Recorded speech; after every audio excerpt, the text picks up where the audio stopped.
And what's up, everyone? My name is Ergo, the lowly human, and I am here to do a recap of my MCQ Day 1 matches for Zendikar Rising. So we use Mono White Life Gain. You can check out the deck list on the description. We'll just go through these matches quickly. I'll pause at certain points, which I think are the key parts of the match, and give a short description of what happened.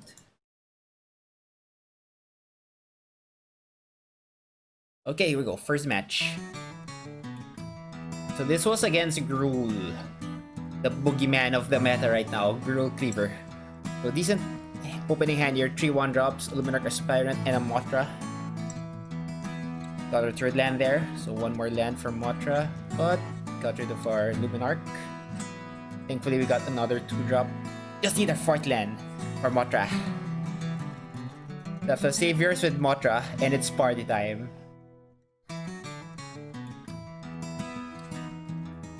So far, yes, only one Bone Crusher Giant. Alright, so I think this is one of the key points of the match. Shatter Skull smashing targeted both of our Selfless Savior. But unfortunately for him, we can sack the other Selfless Savior to protect the other Selfless Savior. So this way he only gets to kill one, and he has to use 4 mana. So that is a lot of mana advantage for us. He killed a 1-drop creature using a 4-drop spell. Here's what happened. Yep, give it indestructible, and we even gain life from Daxus. Now he can attack the giant. You have blockers, and we got a Heliod. We didn't get our 4th land, but we got the Heliod. Heliod, and because we have enough devotion, he is a creature. It's definitely key here, building up a ton of board state here. Big board advantage. Our opponent only has 1 creature. Heliod is active. Right, here we go. Let's see, what can you do, Mr. Bone Crusher Giant? So he casts another Stomp, but we'll do the same thing once again. And this time, we even get to cancel out or not make him, or he won't be able to cast the creature, the Bone Crusher Giant, because the spell fizzled. We sacrifice the Selfless Savior before it resolved. So goodbye, creature. Goodbye, Bone Crusher Giant. And there's another one. And we'll do the same thing again. I don't know why he did that. Why is he wasting his Bone Crusher Giants? I guess it served to slow us down. In this sense, it made the Heliod just become an enchantment since we lost Devotion. But that was short-lived since we got Devotion right back immediately on the next turn. Okay, that was it. So now we're on the sideboarding. Let's see. I believe I put in That's what Conquers Death. Giant Killers, of course. He has big creatures. Granite Magistrate for his adventure cards. Yep, 2 Granite Magistrates. Remove some of the Saviors. 1 Alseid. A couple of Speakers. Being on the draw, it's hard to gain enough life since he will be aggressive, he will be pounding, putting you under pressure. It's unlikely we'll have enough life to trigger the angel tokens from the speaker. Now, what else do we remove? We just need to remove 1 card. We are thinking. I think we just remove 1 Luminous Broodmoth. Yep, and here we go. On to game 2.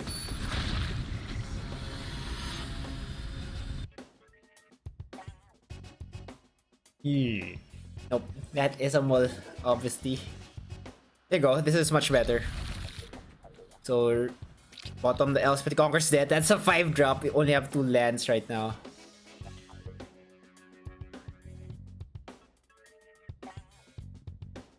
So, opponent with a double beauty. 2/1/1 humans. Here we have a 2-drop. Well, we need a land for Skyclave. Fortunately, we didn't get it, so we have to wait. Ouch, that's 5 damage. Okay, so this is painful for us. A great hedge. A great hedge on turn 4. So from this point on, he will just keep drawing and drawing for every creature he casts. We do have a slight board advantage, but not for long. There's a Lovestruck piece and another Lovestruck piece, and he draws 2 cards. So how will we get out of this predicament?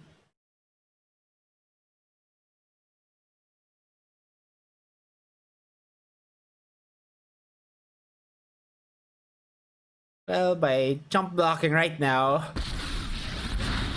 We got rid of 2 Lovestruck pieces because of our 2 Skyclave apparitions, but he got a Vivian. So that's another big advantage for Razar here, our opponent, for the Gruul Cleaver deck. Problem number 1, Hinge. Problem number 2 is board state. He has the biggest creature on the board, and there's Vivian, problem number 3. And just keep drawing and drawing with the Hinge. So eventually, he'll run out of gas here. Won't be able to keep up with his barrage of threats.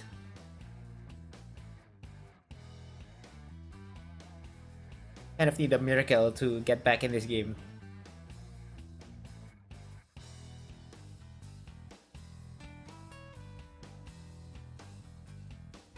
Finally got a decent stomp, a resolve stomp. And there's a questing beast. This board stage is just going wild. It's going crazy right now. Now the removal. Targets a selfless savior. Xenos will just sacrifice it. But no matter what we do here, this board stage is just too big. Our creatures can cope with this. And he's not running out of removals. He'll keep drawing with the Hinge. Keep getting value with Vivian. Now it's just attacking, bullying us. He knows we're forced to block his big creatures to survive.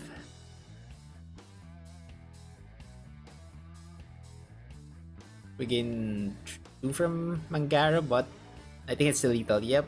-5s. So, on to game 3. The game 3. Now we're on the play. Couple of slight difference in the side where we put back our selfless savior, or one of them.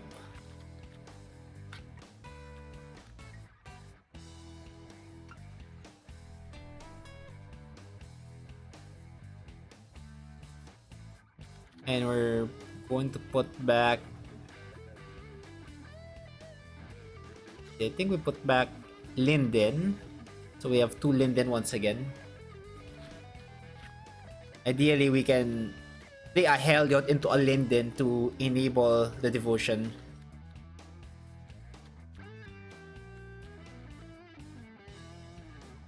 And I think we remove Mangara since on the play we want to be more aggressive. Mangara is more of a defensive card here.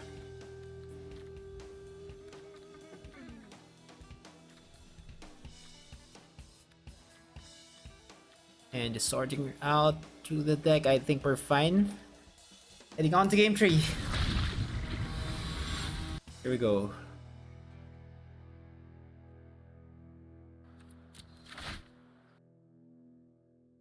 Not a bad hand. We have 1, 2, 3. 1, 2, 3 and a 7-drop with Emira's Call, but that can be played as a land. And luckily, we also got the Heliod. We have a way to enable the devotion with our double white permanents. Daxos, next turn will cast the apparition here. Exile that Kazandu Mammoth. We don't want the Kazandu Mammoth. We don't have him putting down a Fabled Passage. Kazandu Mammoth becomes a 7/7. He can cast the Hinge just for 2 mana. Essentially for free since the Hinge can give you 2 mana as well. So as much as possible, we're trying to prevent that.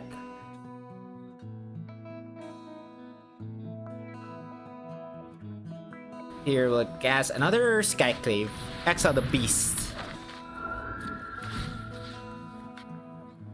He says a good game, but it's not really over.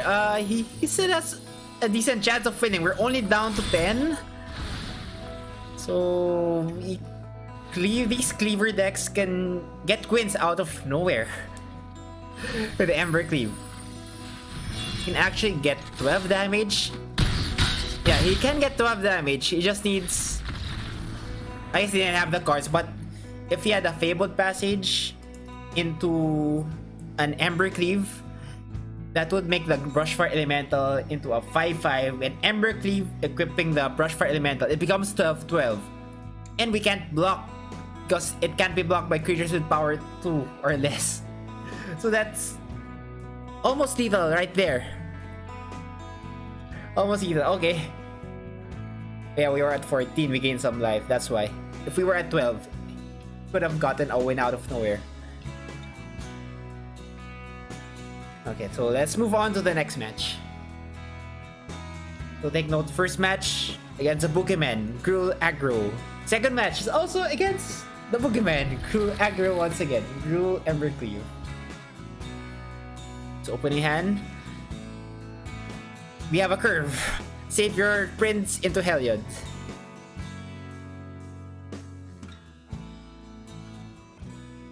We start off with the Beauty and an Ooze.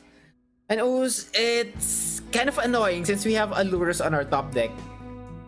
The Ooze can just exile the creatures we want to recur with Lurus.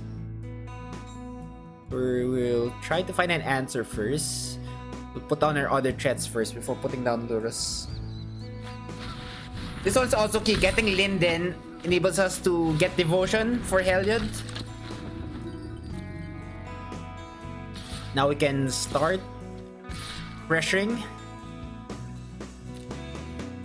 So Linden and Heliod, they work well together since Heliod will make you, or will be able to put a +1/+1 counter on a creature enchantment you control whenever you gain life. Linden, whenever a creature you control attacks, you gain life. So they synergize. We were able to put the Charming Prince to a 5-5, although we had to sacrifice the Selfless Savior. But I think that's a good trade-off. Although now he has the upper hand. He has the advantage with the Scavenging Ooze and the Lovestruck Beast. But he's only down to 7, so he's forced to at least trade with the Charming Prince or chump block. He'll take 5, he'll go down to 2. Okay, he trades. Actually, he doesn't trade because we have the Selfless Savior. We make it indestructible. So he's down to 1 card.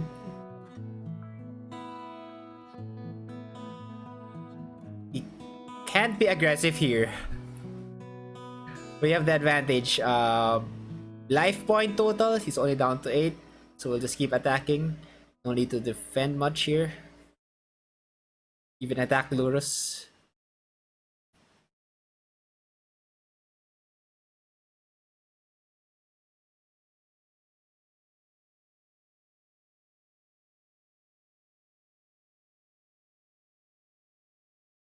So attack Lurus here. He has to chump block now with the Brushfire Elemental. At least we get rid of that. And he takes 5 damage.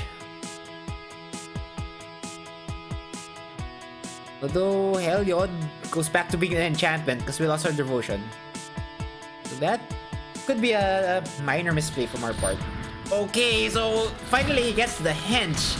But I think it's a little bit too late. Well, he can still get back in this game if he's able to chain these creatures. Just keep drawing creatures and amass a decent board state. So we do need to get luck here. First off, we need to get a card to enable Devotion for Heliod. So I'll say it, actually this is kind of one of the best cards we could have drawn.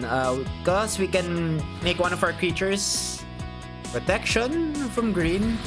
Oh, it will become unblockable. That's 5 damage. He will be able to gain life though. But the reason we did this is because we want to deal the 5 damage trim and we want to give this lifelink. So this will enable the Speaker of the Heavens to make angel tokens. 4/4 flying angel tokens. Make sure we have an evasive creature.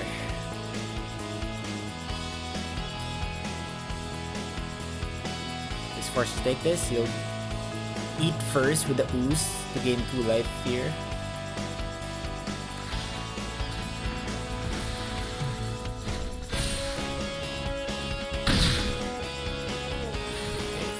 Just gains 1, and after he'll eat 1 more.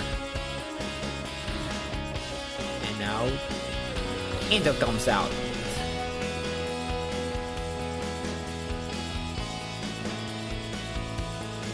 Yep, 1 more life, down to 2, but Angel's lethal. He has to deal with the Angel, or else it's over.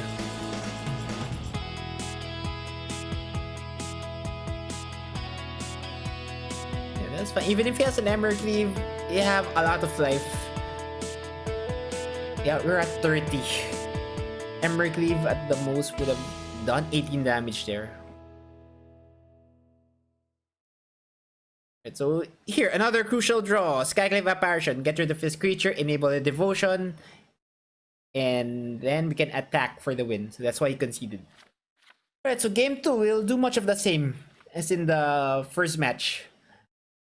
We're on the draw, so we put in Giant Killers to remove some of the Speaker of the Heavens.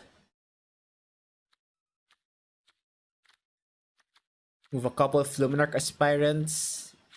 And yeah, we'll put in Giant Killers. Also for Mangara. Remove 1 Linden. And Heliod's Intervention. So he does have powerful artifacts and enchantments in his deck. Or like powerful artifacts with Ember Cleave and Great Henge. Okay, good hand once again. Great curve here. 1, 2, 3.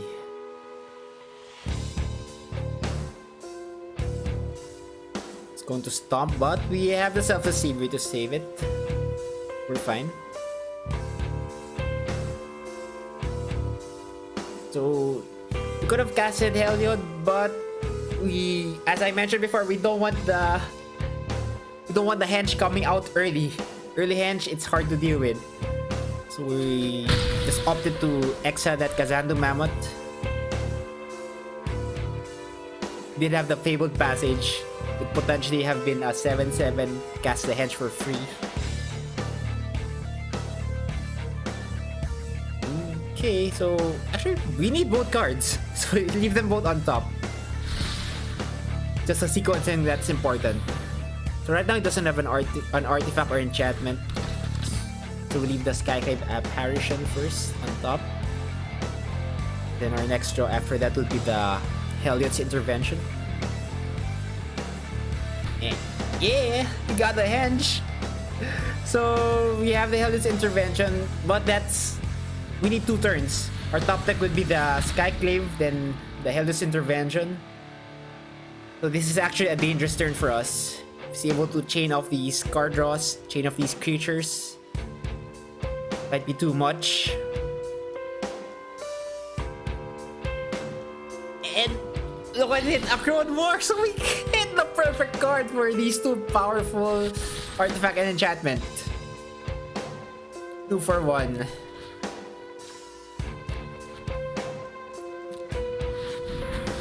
That worked out perfectly. Heliod's Intervention, that was a massive blow to him. Okay, let me just replay it. Yeah, it's a replay. That felt so good.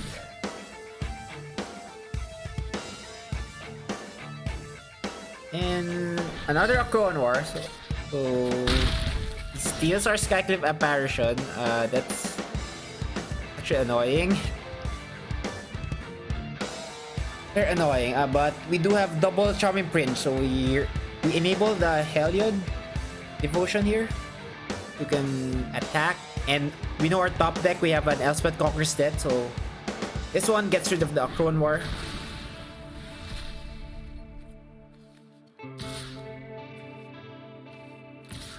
Actually, didn't really do too much. Since Acron War, it was on its last triggered effect, or triggered ability, the third saga. So even if we exile it, we had to attack anyway. But didn't matter. We still won. That was a quick 2-0. Another Gruul Cleaver in the bag. So now you're at game 3 or match 3. Perfect start so far. Can we keep it up? That is a big question.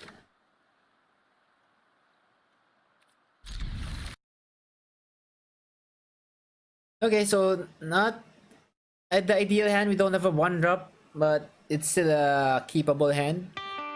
So is your opponent is some type of ramp deck here? Judging from his mana, looks like Temur Ultimatum or Temur Ramp Ultimatum.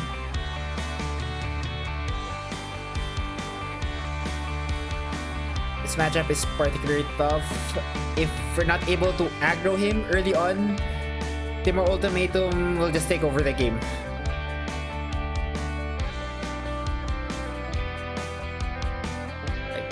Something like an Ugin, and it's over.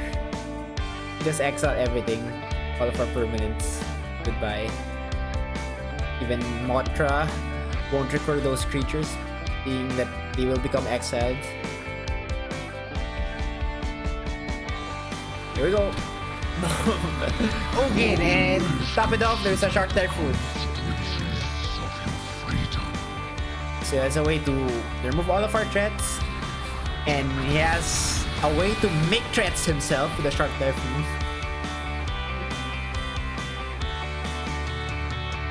Here we can't really cast anything.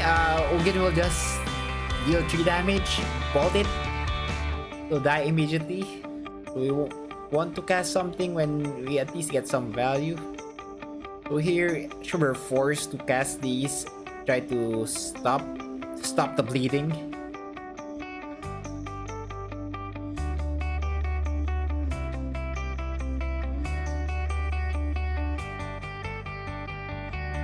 At this point, it's not really something we can handle. Ugin alone is already a bit too much, but with a Shark Typhoon as well, making those flying sharks, it will take something like a disconnection for us to win in this match.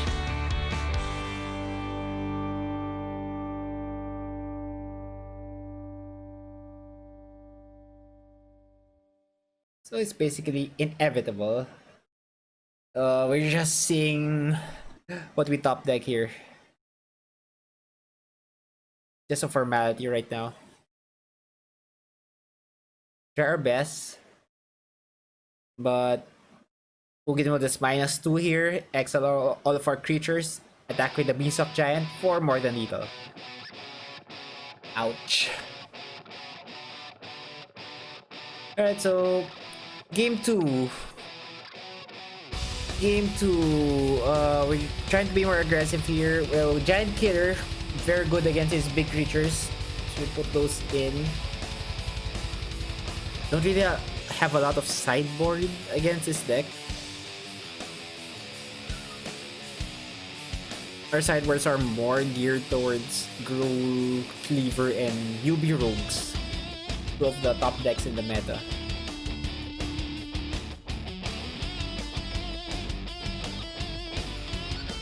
Got an Elspeth Conquers Death. Always a good answer for his big permanents, big creatures, big planeswalkers.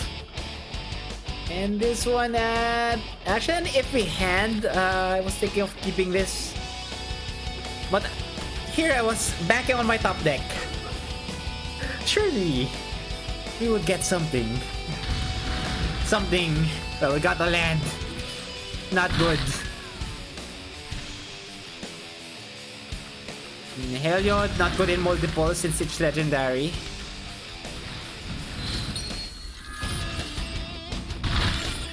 So we still have a chance here to top deck something like a Linden. And then, or any way to enable Devotion here. Linden would be perfect. But we just got a land. Nothing good. So all we can do is 1 damage this turn. Hey, we pumped ourselves a Savior. Now it will be 2 damage.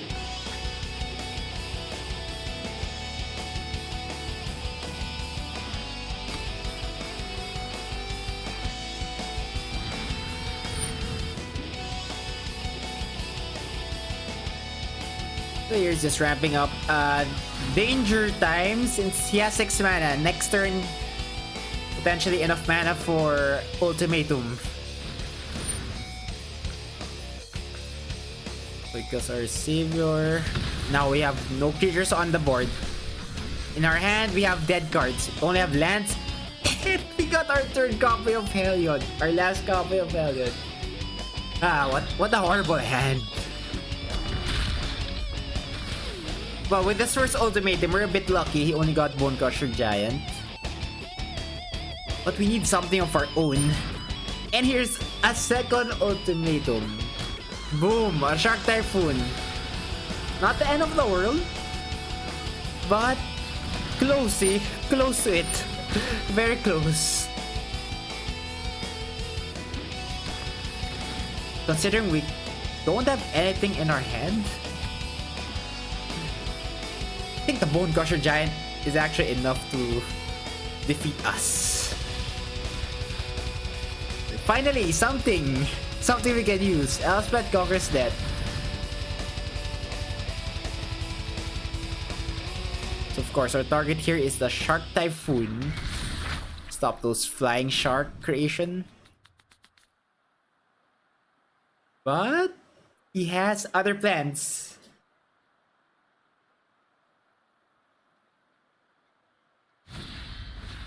He bounces it into the Royal. So he makes a shark, bounces the Typhoon, saves his Typhoon. Don't get value from Elspeth conquers death.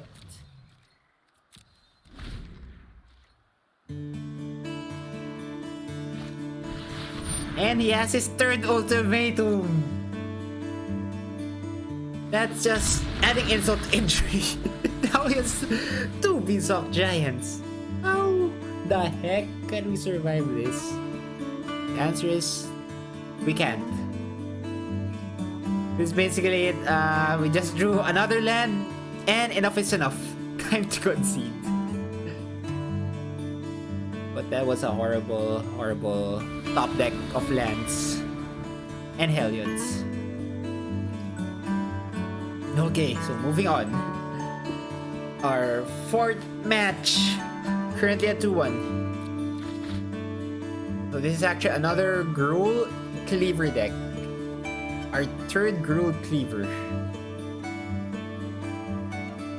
We're just casting Self Savior. We don't have a 2-drop. But at least we have our 3rd land. So now we cast Heliod. Next turn we'll cast the Skyclave. Enable Devotion. Here, I'm a bit surprised why he attacked with the Edge Wall. Of course, I'm willing to trade. This way he won't get any card advantage, any card draw from the Innkeeper.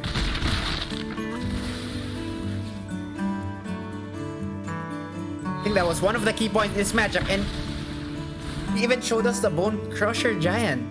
So if it were me, I would have just casted the Bone Crusher Giant. Draw a card, put a 4-3 creature in play.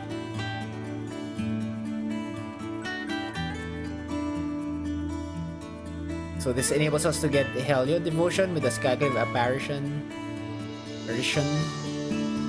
And we make 1 flying, that's a total of 9 damage.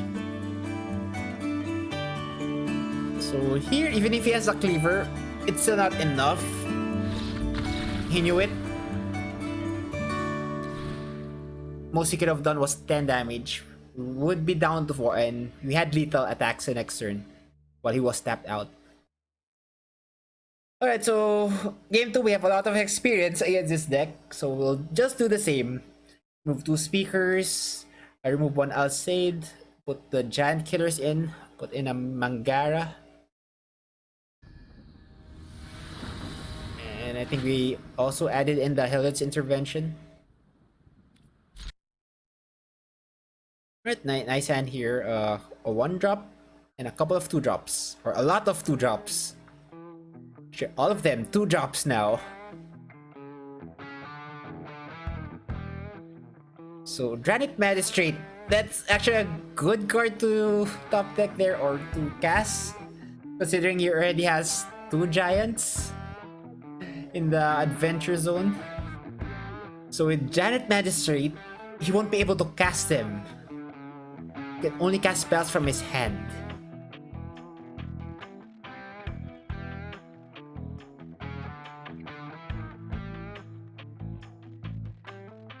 So now he only has 1 card in hand. We're building up our board. Even exile one of the Brushfire Elementals. So that's a good top deck for him. Cruel War.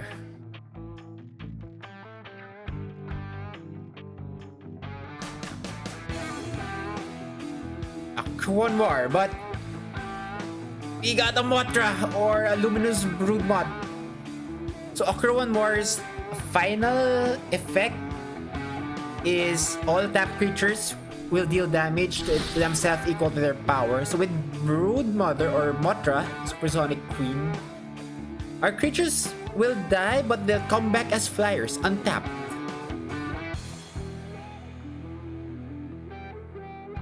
So here we're forced to attack because of a Clone War.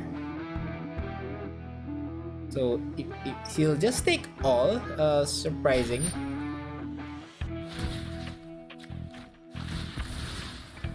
If it were me, I would have just blocked a couple of creatures, even so they will still survive. They'll come back as flyers, but at least he would have prevented some damage.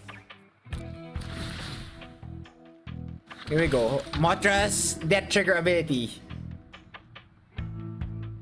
Our creatures that die, they come back as flyers. And best of all, they're untapped. So even if he top decks Ember Cleave, you still have blockers. And that was too much. So a quick 2-0 match there against Gruul Cleaver. So far that was 3 wins against Gruul Cleaver, 1 loss against Temur Ultimatum. Unfortunately, our next 2 matches were against non-Gruul Cleaver's deck. Wanted to play against Gruul Ember Cleave against UB Rogues.